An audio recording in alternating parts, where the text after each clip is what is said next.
I'm Mike Hebert, owner of Cantex Roofing and Construction. Every day is game day, and we'll get it right when it comes to your roofing, construction, windows, and mirrors. Call Cantex Roofing and Construction today. Together, we are one serving you. Put together with Red Raider fans in mind. This is the Tech Talk Podcast from Double T 97.3, presented by Cantex Roofing and Construction. Hi, how are you? Good afternoon. It's Tech Talk on Double T 97.3 and Double T 97.3.com with Dr. Mike Gustafson. I'm Aaron Dickens. We're joining you today until 6 o'clock. We'll have Cowboys Crosstalk coming up at 7 o'clock here on Double T 97.3. High school fans, and also at 7 on 100.7 The Score. Tonight featuring coaches from Friendship, Cooper, and Liberty. Gus, how you going?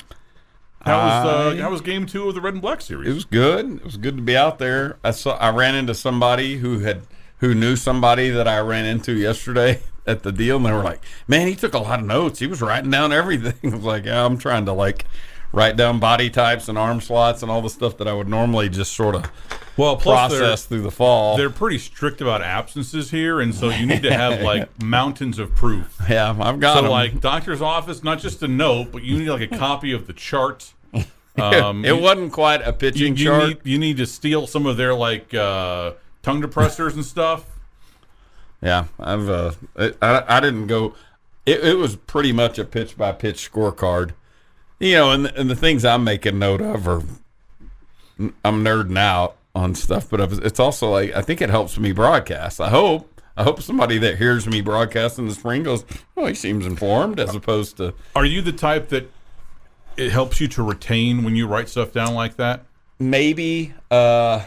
Because I've always wondered about how good I am as a note taker, going back and reviewing my notes. I don't know how much I got from that back in the student days, but I think it's akin to what you're talking about, that the act of writing it down and I think the very, very hardest class I ever took was one that you'd write all this stuff down in class, and then he would talk about, did you go home at night and reorganize your notes? Because you just flurry in the classroom, and then you go back, and then that act of reorganizing set it up to be memorized. And it was a human anatomy course. It's kind of a pre-med weed out, and we got in there. And I just remember thinking, you know what? There's something to that. It wasn't. So then I sat there and read over it 5 more times, but more the act of synthesizing it and reorganizing it. And I didn't do that for yesterday's baseball game, but I did write down way, way, way more pitch by pitch than I would ever write down if I was scoring a game or if I was just attending a bunch of fall ball games. But I really was interested because I felt like I walked out of there going, no, I was kind of cramming. I saw Trendon Parrish pitch 4 innings this fall, so what I needed to get something out of it, and I did. He's throwing a cutter a lot more this fall than he ever has, I think. But to me, that's what I feel like I need to bring to the broadcast. I was the same way in school. I could look over notes or reread stuff, and it just wouldn't really add much for me. But if I wrote it down, I found that I did a lot better in those classes. I never did reorganize notes. I wish I would have. I did it one time, so I don't want to act like it was a regular occurrence. But I think I would tell you that having gone through that process that one time, I would tell you that beyond something that would be just a complete relearn, or a calculus or something that's really more of learning the rules of all that kind of stuff. But if I took a really intense political science course or history course or something like that, I would know now how to be a good or better student having done that time. We'd love to get your thoughts and comments on the Yates Flooring Center chat line at doublet973.com. Someone asks, did Jamie leave his Mountain Dew there, AD? No. That's mine. I've been bringing a Code Red in for the last few days. I kind of moved away from the energy drinks. Is that is just kind of on a phase, or No, I was having a hard time sleeping at night, and I don't know that it was directly the energy drinks at 3 o'clock. because I would go to bed at like 10 or 11. But I just figured that would be a smart thing to do. It is sort of hard to, if you're fighting your sleep suddenly, to go, no, all that caffeine at 3 o'clock, that can't possibly matter. Totally unrelated. You might Unrelated. You might give a week or two of experimental design here and try something, low caffeine and just see. It could just be that you're getting old. Happy to report that. Yeah, very possible. Yeah, believe me, I've been there. We get this on the Yates Flooring Center chat line. Gus, what is your take on Case and Cunningham signing with Tech? Well, it's monstrous. It's I won't go all the way to Micah Hudson level for a couple of reasons. It's akin to that. I mean, and he is the top prospect in Texas for his class. Yep. And he is Marco Cunningham's son, and Marco was here, and Marco stayed in touch too. Like, he comes back for things. I say all that, and he's not going to be back this weekend for the reunion, but he was also here last Thursday with his son for the TCU game. But Kaysen has been like a team, and I don't mean like Team USA tryouts or 200. I'm talking about he's been on the Team USA at age 12, age 13. I mean, he's all of his buddies. If you watch his follows and stuff on Instagram, it's Texas Tech. He's the Texas Tech guy, and then his guy's going to Vandy, and this one committed to LSU, and this and that, and they're all going to be draft picks, and that's sort of the asterisk. It's the same thing we always deal with baseball. He could be a late first-round pick. Now, he's got elite bat-to-ball skills. Like, there's not going to be a ton of strikeouts. He can really run and all. He is 5'8". And so will that... Still? Like, I mean, have you seen him recently? Like, yeah. Okay. Yeah. And I'm saying that off the top of my head. But it's not like he was 5'8" 3 years ago. No. Yeah, Yeah, he's... And his mom and dad are that height. No, Marco could really run. Kaysen can really run. And so... and I'm only saying that to say it might keep him from being, the 12th overall pick and getting $4 million. It may push him down in the draft a little bit in a way that NIL and mom and dad don't want him to get into pro ball because dad's done the pro ball thing. He knows how unforgiving that can be and all. But Kaysen is that level of talent, that he would come in and be probably impactful. I know he plays a bunch of shortstop, second base. It would be interesting. He's the level of athlete, I would think, that if he came in, and there's a junior shortstop and a junior second baseman and they're fixtures in the lineup, Case is probably a good enough athlete to go, hey, your freshman year, you're going to play center field, left field, and be just fine. So really just need to wait until next June. Yeah, unfortunately, yeah. But he's the kid is all in on the Red Raiders, and it's awesome to see. More Tech Talk next.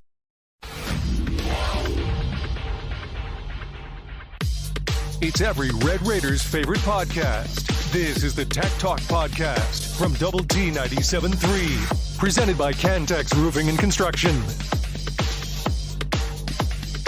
Hey there, how you going? Happy Wednesday. It's Tech Talk on Double T 97.3 and Double T 97.3.com with Gus. I'm Aaron. We're joining you today until 6.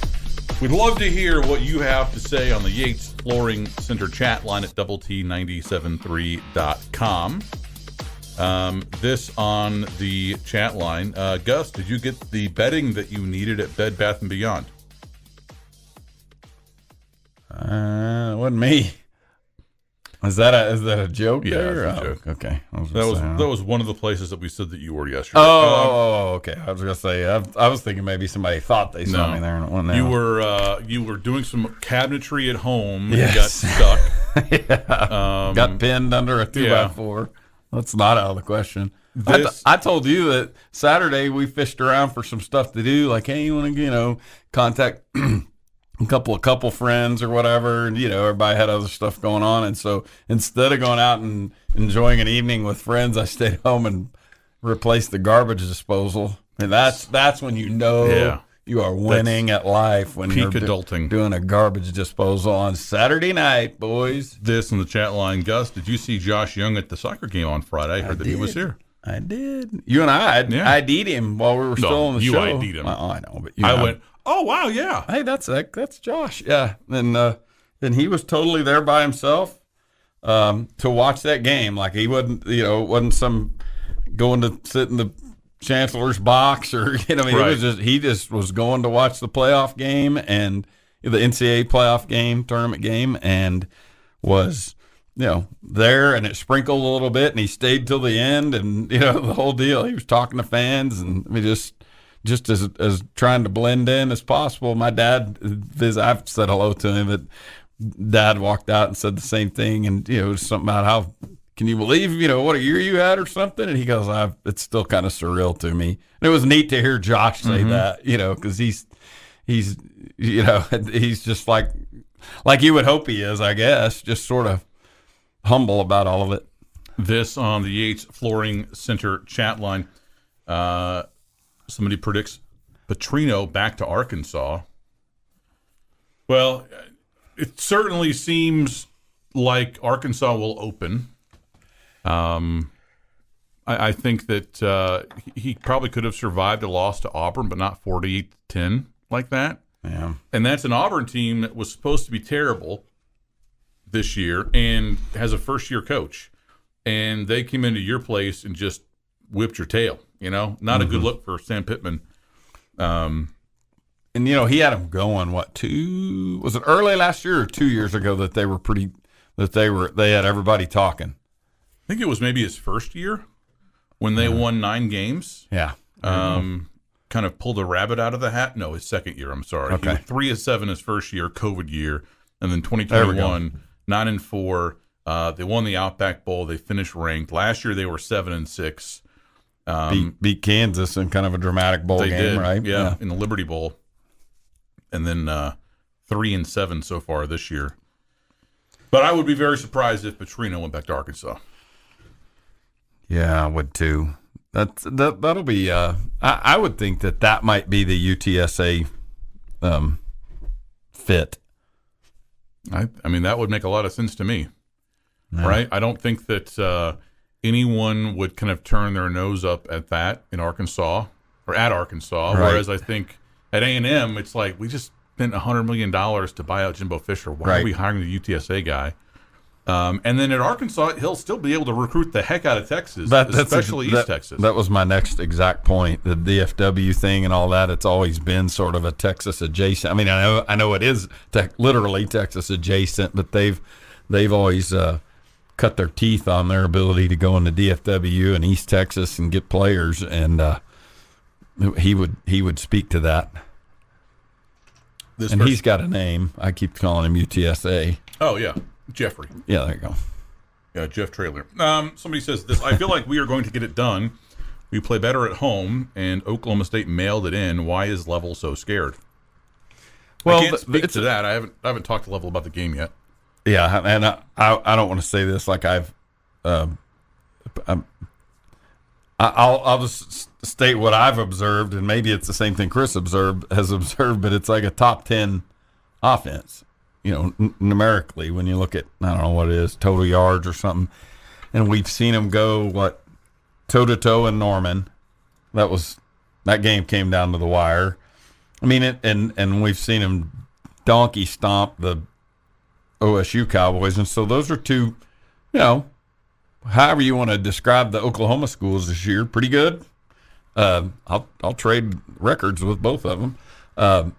They nearly beat one on the road, and they kicked the crap out of the other one. And so if they played again, I don't think they're beating Oklahoma State by 30 or whatever it was. That mess, OSU just got they played a role stomped. In that. Yeah, and they were terrible, and they spent all last week, enjoying the fruits of a Bedlam win, especially in this of all years where it's the last one as a conference opponent for who knows, forever. I think, it's an explosive offense. They're dynamic. Their quarterback's, he's a really good athlete. He will run. He will do some things that, make him hard to defend. He's and folks may know this, and it's a tangent. It's more of a line in the press notes, but he's also the center fielder on their baseball team, John Rhys-Plumlee. So he, really good athlete, but and they'll throw it around. I mean, they've got some weapons. To me, I'm not saying it's X's and O's identical to Kansas, but I think it's a similar type threat with being at quarterback. In terms of some guys that can take a handoff and go 60 yards for a touchdown. Yeah, I think that you benefit to some degree from playing Kansas and UCF back-to-back in terms of just familiarity with that type of offense defensively. And I think the reason why I'm not scared, but what makes me a bit nervous is that I don't know that you can hang with them if this is a shootout. Right. Right? Because your quarterback is clearly compromised. We have not seen really all season much playmaking from your receivers, right? You don't have very many people on your offense that can break one tackle and then score from anywhere on the field.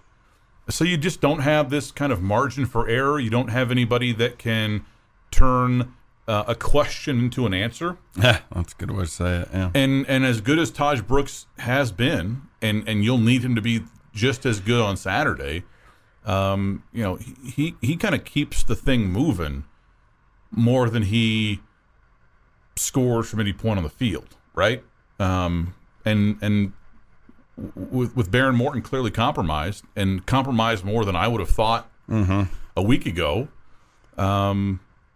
you can't really lean on him to kind of elevate everyone else's play around him. So that's what has me apprehensive, because as well as your defense has played, I don't think that you're holding them to 13 points. No, yeah, that not barring some kind of QB injury or something. Yeah. Now, Plumlee, interestingly enough, he was playing in that OSU game with a knee brace on the outside of his pants. So and he missed a little bit earlier this year. Yeah, but it seems like he's getting better each week. Exactly. And even with that, he can still practice and still throw. True. Right? And work on timing with receivers, and Morton just can't do that as much, I would assume. So, that offense is legit. I agree that they have been better at home than on the road. Tech has been better at home than on the road. And I'm not waving some white flag, and I hope Tech wins, but I'm not going to be surprised at all if UCF comes in here and wins on Saturday. More Tech Talk next.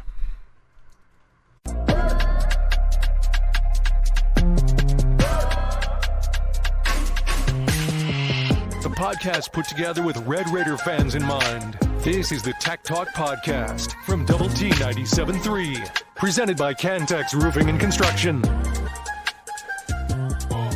Hey there, how you going? It's Tech Talk on Double T 97.3 and Double T 97.3.com with Gus and Clint. I'm Aaron. We're joining you today until 6 o'clock. We'd love to hear your thoughts and comments on the Yates Flooring Center chat line at Double T 97.3.com.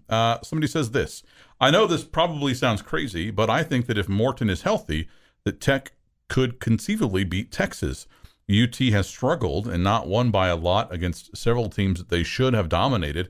Their star running back is injured, and I'm not super impressed with Ewers. I generally agree with your text. I think that the if Morton is healthy part is doing a lot of work, and I don't think that he will be, at least healthy enough to really be a big plus for you at quarterback, especially since he's going to have a little bit less rest going into that Friday game. Sure. So that's one less day of recovery. But to your point, I mean, Texas has more talent than any other team that they have played this year outside of Alabama. They have largely played to that talent. They do play with their food sometimes. They lose interest, and that has allowed teams like Kansas State, like TCU, to kind of get back in them. But they haven't suffered as a result, right? They were just kind of given a scare, and then they pulled away. Yep, and I would assume, and it's another reason why I want this team to get to a bowl. There's many reasons why I want that to happen, but the type of thing that he needs is the time that he would have the length of time where he wouldn't have to touch a ball for 3 weeks or whatever it is, but the sort of rest and downtime that would come around final exams and just all of that, to where if this team could play with a healthy Behren Morton in a bowl game, might be a fun thing to watch.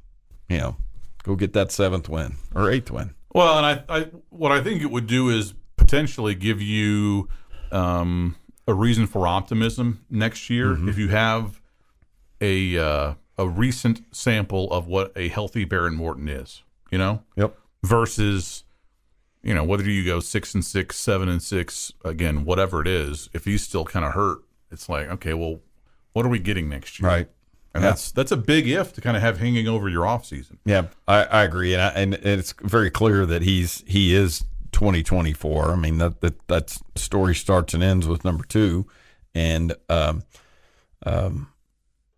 just his and the ability. The other thing, a win that this. Let's just talk about the UCF game, and I know this is obvious to you, AD, but the first year for back-to-back winning records in the Big 12 in 15 years. Yeah. I mean, since 08-09. Yeah, and so whereas we could go, man, this sure was disappointing season, or we were hoping for this and we only got that or whatever, but it would still represent the first 2 years of this guy's tenure, better recruiting than we've had around here in a long time. Oh, and back-to-back conference, which no matter how many years we were able to get to like a bowl eligibility under Tuberville and Cliff and those guys, and string some seasons together and do some of that, they were never able to tie together 2 back-to-back conference winning records. A single one. Yeah, there you go. True. And I think too with Texas, you will probably get a very focused and interested Texas performance. You beat them last year here. Last Big 12 game ever. It's their last Big 12 game ever. At home. Yeah. I mean, Texas Tech has not been, quiet about anything. You have the barbs from the preseason. You have the Brett Yormark comments in August. This isn't the most important game on their schedule, right? It's not even the second most important game on their regular season schedule. But I think that you're going to get a very kind of interested Texas team. Whereas I think Saturday in Fort Worth, I don't know that they were that interested. Yeah, especially once they got out to a lead and just sort of just ho-hummed. But I agree with the texture too. Yours has been fairly average. And report is he's coming back next year, which is pretty interesting. That suddenly that QB room looks a little crowded, doesn't it? It does. If their interest is holding that QB room together, it just became a little more difficult. I'm not saying it'll be impossible, but it becomes a conversation akin to what we had around here a couple of years ago, that we all sort of tiptoed around, like how are you going to keep all 3 of these guys? Now they can money, NIL whip it and all that stuff, but at some point the clock ticks in a way that would be, might be a little prohibitive. We get this on the Yates Flooring Center chat line. You can't run it against Texas. It'll be tough. Yep. It'll be very, very tough. This on the Yates Flooring Center chat line from Tracy in Dallas. Hey, boys, will Behren need shoulder surgery after the season, or will the offseason be enough for a full recovery? My understanding is that it's not surgical. This is just a AC sprain, and that's my understanding. But I wouldn't. I would say this: if it were surgical, I would assume he wouldn't be playing through this right now. Now, the key thing there, AD, would be somewhere in all of this. If we've seen the grade 1, grade 2, grade 3, those kind of things are where that stuff sort of delineates itself, and don't ask me if grade 3 is worse than grade 1. I don't know, but those type things, that 1 is an irritation, it could be played through. 3 is get the surgery because the thing's not even connected to the bone anymore or whatever. I don't know, but I don't think he's to the level of surgery. That's my understanding. It would be I would feel a lot better about that Texas game if you go into it already 6-5. I would too. Little hair on fire kind of thing. Well, at that point, there's really not a lot to lose. Sure. They'd be like, did those guys just onside kick the opening kickoff? Yep. I like you. Never know. You never know, boys. But you got to beat UCF, and that does not look nearly as easy as it probably did 3-4 weeks ago. Would you take 30 points? Ooh, golly, most week that's pretty good. That's pretty good. I think I would. I do think I would. They are averaging 30.9 in conference Well, in play. that case, no, I would not take 30 points. I do not want to lose 30.9 to 30. I want to win the game. So, I would probably take the 30. I'd probably take that 30. On the road, their high water mark on the road up to this point in the season is 31. 18, 31, 22, 29, and 28. They've won just one Big 12 road game. That was at Cincinnati, 28-26. Let's get it done. Old Gus Malzahn. Did you hear the Coach McGuire talked about that Malzahn's stepmother? Okay. Yeah. Taught at the 9th grade campus. Where, isn't that neat? More Tech Talk next. It's every Red Raiders' favorite podcast. This is the Tech Talk Podcast from Double T 97.3, presented by Cantex Roofing and Construction.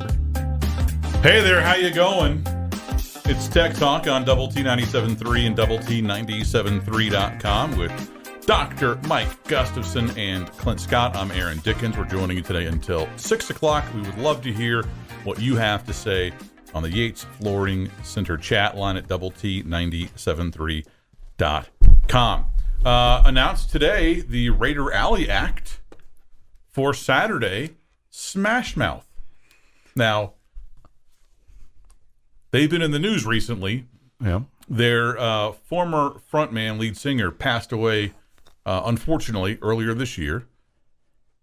They've had a new frontman for several years, I think maybe 3. So this isn't like some kind of like hasty substitute. Right.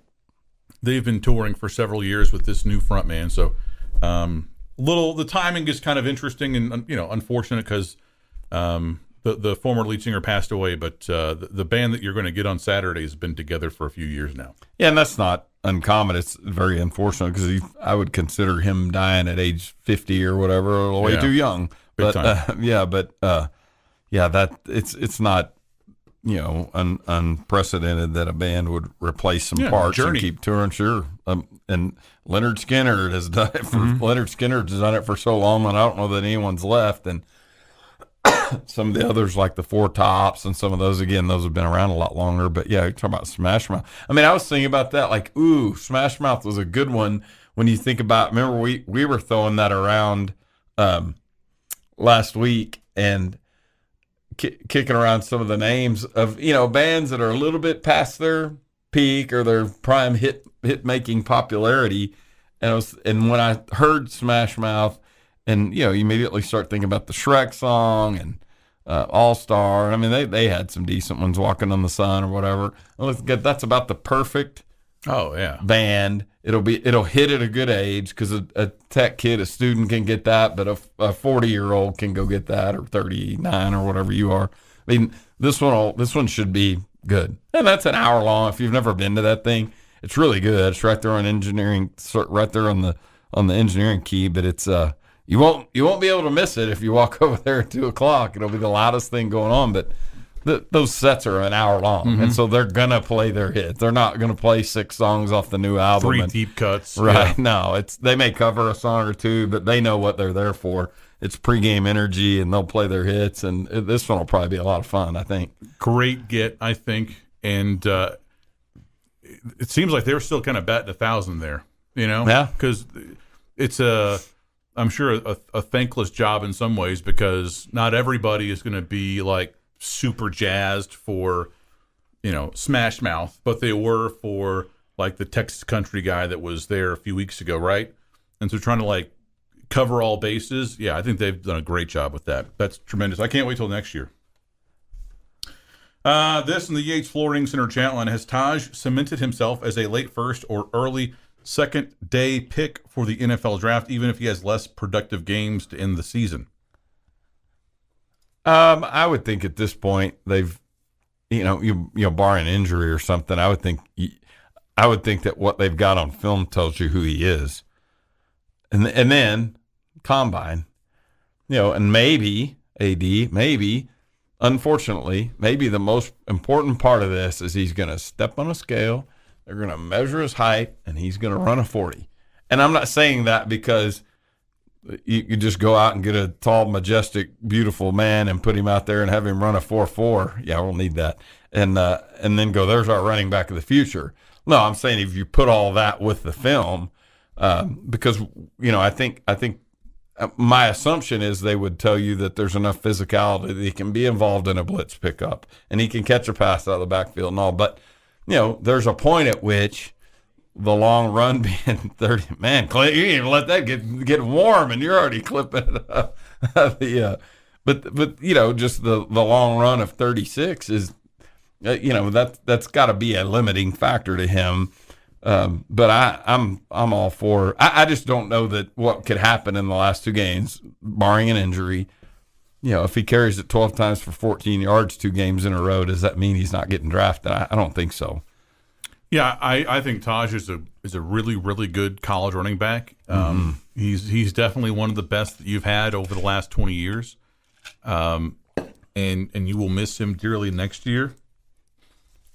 And listen, tough as all get out, yes. Durable. I think he's good in pass protection. I think he's got really good vision. I think he's got really good feet, and I think he's a patient runner.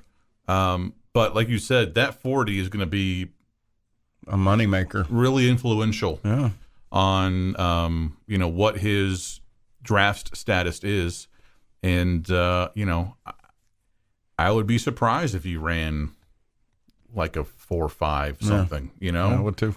And I don't know if some of those yards that he gets against college defenses by being very patient and kind of, nimbly skirting through a gap here or there, I don't know if those are as easy to get in the NFL. Yeah, I don't know if that translates in the NFL. I don't want to diminish what he's done. No. He's been a lifesaver, really, for your offense. I just don't know that his game really translates kind of one-to-one to the NFL. And I think I would love to be proven wrong. Yeah, I absolutely. There's no doubt about that. Because I love what he brings here, and everything we hear, by the people around the program who translate their information or transmit their information to us. Such a great teammate, tough kid, the whole thing, and I hope that whatever professional opportunity he gets is one that puts him in a good spot. But, because it would be great to see him string something together and string together a long career for that matter. But that's, just not an easy thing to predict. And, it's a classic tale of if he's really going to be down there in the, 7 rounds? Isn't that right? 7-round draft? Mm-hmm. Yeah. If he's going to be down there in the 7th, is he better off to get a free agent type situation where maybe he can pick or, we'll see. That's such a hard thing, man. NFL running back, goodness. This on the Yates Flooring Center chat line from Shelley, who says, "Tall, beautiful, majestic man, where? Point him my way."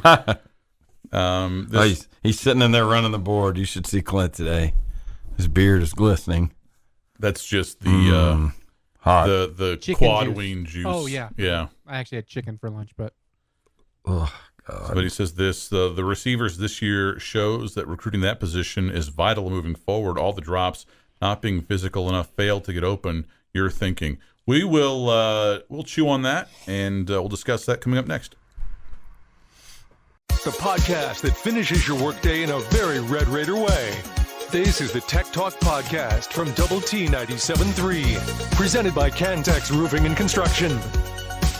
Hey, how you going? It's Tech Talk on Double T 97.3 and Double T 97.3.com with Gus and Clint. I'm Aaron. We're joining you today until 6. We'd love to hear what you have to say on the Yates Flooring Center chat line at Double T 97.3.com. Before the break, someone had this on the Yates Flooring Center chat line. The receivers this year shows that recruiting that position is vital moving forward. All the drops, not being physical enough, failure to get open. What are your thoughts? And yeah, I think that you need to be a lot better there than you have been this year. You returned basically everyone as far as pass catchers are concerned off of last year's team. And, you know, you're worse. Now, clearly, the quarterback carousel plays a role. I don't know that it's the reason why, you're not always blocking great on the outside, but it has to be, acknowledged as a component. But, I would say probably your most disappointing unit on the entire team. I'm curious to kind of see what your red shirts are able to do next year. Mm-hmm. All right, Tyron West, Damarian Crest, those guys. I'm curious to see what Coy Eakin looks like next year. And then, of course, Micah Hudson. Yeah, I mean, he's going to play for you right away, and might be your best receiver when he steps foot on campus. How many players off of this year's team will leave via the portal? I don't know. If Bradley comes back, can he kind of take that next step that we've all been waiting for so far this year? I don't know, but I think you're right, Texter. That unit has to be much better next year. Yep, it does. And yeah, I'm hard to interject more. I don't know much about that red shirt group to know what's realistic there, but yeah, there's that there'll just have to be more production out of that group, no doubt. This on the chat line. How close is the UCF game to being sold out? I don't know the answer to that. They were doing faculty staff tickets last week for $3, something like that. And I don't know if that's still out there. So typically, they weren't doing that for the Oregon game. You know what I mean? So I don't, and I'm not suggesting that you can go out there and get faculty staff tickets for $3. But I don't think it's sold out, and I don't. The question is how close. I don't know, but if you were trying to get a ticket, I think you still get a ticket. Yeah. Go to texastech.com and do that. Somebody says this: is it the receivers or is it the scheme? Yeah, I think it can be both. I think that there is not one single reason why your passing game has not been just super effective this year. I think quarterback injuries and the lack of practice time probably for Behren Morton during his injury, that absolutely plays a part. I think you're kidding yourself if you're just kind of ignoring that or glossing over it. I think the receivers have a big hand in this, right? They're not blameless. And then, I think scheme is probably part of it too. But I think that's probably because you were okay last year. Right. I know. Not that you were amazing, but you were okay. Yeah, and one of the key position groups that wasn't really affected was the receivers. So like, ever since old Joe Blow graduated, this thing's just falling apart. Like, no, it's a hard thing. That we maybe we're a little easier to defend this year, because of. Well, I would say it this way. I don't know that we're easier. One thing that isn't a weapon for us right now that has been was the QB run game. You think about how good Shuck was down the stretch last year and in the bowl game, MVP, all that stuff. And even Donovan Smith when he was playing. True. Yeah. And that's a good point. And how good Shuck was in the QB run game against Oregon, which might be the best team we played, right? I mean, take away the sacks, he rushed for 140 yards. Now he had 30 yards in sacks taken away, whatever. But it's a and there may be aspects of that make us easier to defend because that we can't exploit. And so it may be because you'll hear a lot, and I can't answer this. Why don't we throw it to the tight end more? Why don't we throw it more over the middle? And I don't know the answer to that. Is it as simple as QB's diminished? Other teams know that. I mean, it's openly discussed here. The player himself, who will be a guest on, if you ever want to look Behren Morton in the face and ask a question tomorrow at Rudy's at 6:00, you'll get your chance. But in the post-game interview, minutes probably, a minute or two after the last play in Lawrence, I'm about 60% right now. The quarterback said that to the interviewer. It was Chris Level on the broadcast. They were waiting for Coach McGuire. He was probably finishing up with a TV interview. While you're here, let me get you. How you feeling? About 60%, which is a lot lower than what I wanted to hear. I was hoping he'd say about 80%. Like crap, 60%, and then you so him able to rip a 60-yard throw, it just hadn't happened. I mean, like he hadn't even tried one. I mean, I'm not talking about a play that could go for 60 yards. I'm talking about him just going and letting it eat and cutting. The closest thing to that on Saturday was a pick. True. And it was, and him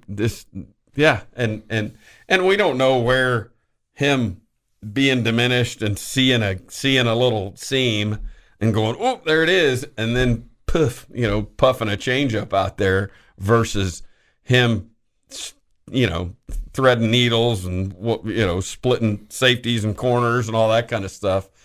I just can't answer that. And it's not the kind of thing a coaching staff is going to give up at this point in the season. Let me just dissect. Yeah. Sure. Hey, here's the throw he can't make. But I don't think there's a defense out there or a defense left that we're going to play that doesn't know, hey, that arm strength isn't there. So let's creep that safety up 3 steps. How much does that change things? We don't need to play 2 deep safety. We can play 1 deep. I don't know all that. I just feel like if you look at us, you go, the deep ball can't be as much of a threat as it normally would. And number 28 is and number 28 is really good. And then you play it from there. And you force Behren to the outside on those longer outside short throws and play from there. And you make Texas Tech drive 11 plays every time they touch the ball. This has been the Tech Talk Podcast, presented by Cantex Roofing and Construction. Check out our library of Double T 97.3 podcasts at doublet97.3.com.